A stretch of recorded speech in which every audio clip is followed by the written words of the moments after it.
Being financially savvy isn't a one-off thing. It's a mindset and a habit. It's setting time each month to review your numbers, looking at where the money is coming in and going out, knowing which services are more profitable and which might need to be retired.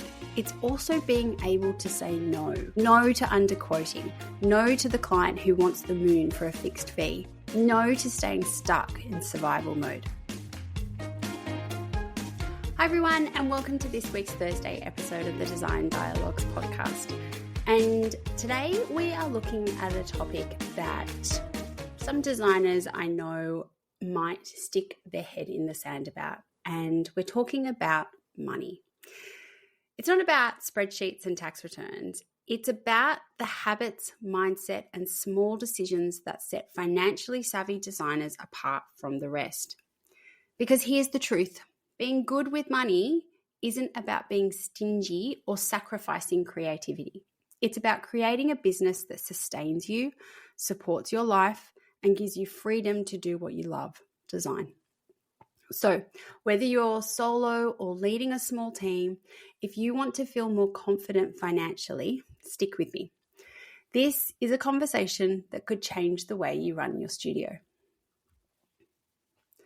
So what does being financially savvy actually mean in a design business? It's not about being the cheapest or the busiest. It's about knowing your numbers, setting boundaries, and making smart, proactive choices. Financially savvy designers know how much they need to earn each month, not just the revenue, but the actual profit they need to be making.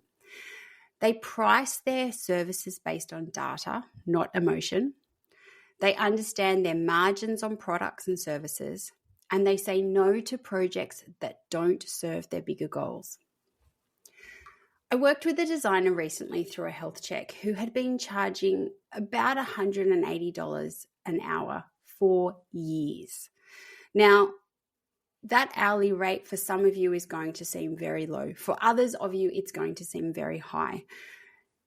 This is one of the things where knowing what is right for your area, your years of experience, that all goes into what is the right hourly rate for you. But this designer hadn't looked at how that hourly rate stacked up with her take-home pay or the cost of doing business. I worked with her backwards from an ideal income, factored in overheads, and by the end, she realized she needed to be charging closer to about $220 to $250 an hour just to break even, let alone make any profit. When we finished, she looked at me and said, I feel like a business owner, not just a designer trying to make it work. And that's the kind of attitude and mindset that you need to have if you are a financially savvy designer. One of the biggest traps I see designers fall into is this area of charging what you're worth. And while that sounds empowering, it's actually vague and subjective. And I am a big believer that you should be charging what you're worth, but you have to have data behind that. Financially savvy designers don't guess. They build their pricing around reality. They base it on their desired income, their hours available to work, their expenses, and the true cost of delivering their services. A really clear, honest look at what's working and what needs adjusting is really important, because when you know your numbers, you will stop doubting yourself. You'll not overthink quotes. You won't apologize for your rates. You're going to be grounded in fact. And that is going to give you confidence, and the clients will feel that confidence. And that's what builds trust. Trade pricing. This old chestnut. So many designers either pass all of their trade pricing onto the client in full and miss the margin opportunity, or mark up things randomly and feel weird about it. The financially savvy ones, they keep it simple and transparent. They say, I work with trade suppliers, which means I can access pricing you wouldn't normally get. As part of my service, I charge a margin on procurement. This covers sourcing, logistics, and warranty management. No awkwardness, no mystery. It's clear and concise. And it needs to be outlined from the very, very start. How you deal with trade pricing should be laid out clearly in all of your documents that the client is seeing before they sign your fee proposal.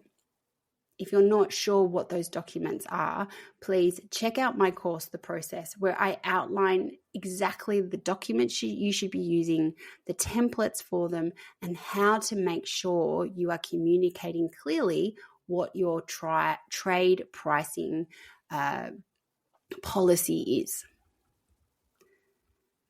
Being financially savvy isn't a one-off thing. It's a mindset and a habit. It's setting time each month to review your numbers, looking at where the money is coming in and going out, knowing which services are more profitable and which might need to be retired. It's also being able to say no. No to underquoting. No to the client who wants the moon for a fixed fee. No to staying stuck in survival mode. The most profitable studios I see, they are not the flashiest. They're the most intentional. They know what they're aiming for, and they have systems that support that. So if you're listening and thinking, I know I need to take more control of my numbers, but I'm not sure where to start, you're not alone. This doesn't have to be overwhelming. It starts with one decision, one action, one moment of getting honest about what you want your business to provide for you, and making sure your pricing and systems are aligned with that. If you don't think about money in your business often, if you avoid it, it might feel hard to start with. But I know that in 6 months' time, you are going to feel so much more confident and so much more at ease with your business. And if you would like help with starting this conversation around how to be financially savvy in your business, please reach out. I would love to help you.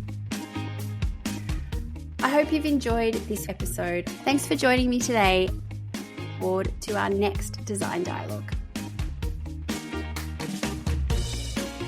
That's it for today's episode.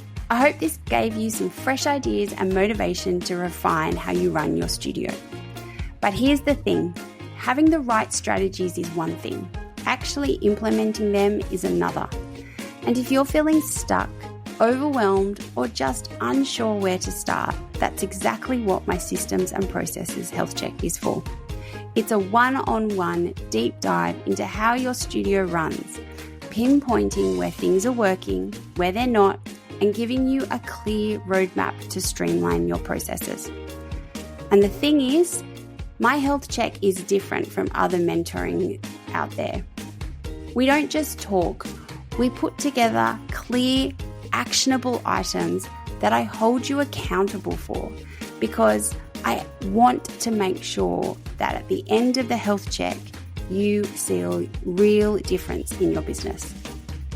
Imagine having a studio that runs smoothly, where you're in control, and where you can finally focus on the design work that you love. If that sounds like exactly what you need, head to the website to book in your health check today. Thanks for tuning in, and if you found this episode helpful, share it with a fellow designer who could use these insights too. See you for our next design dialogue.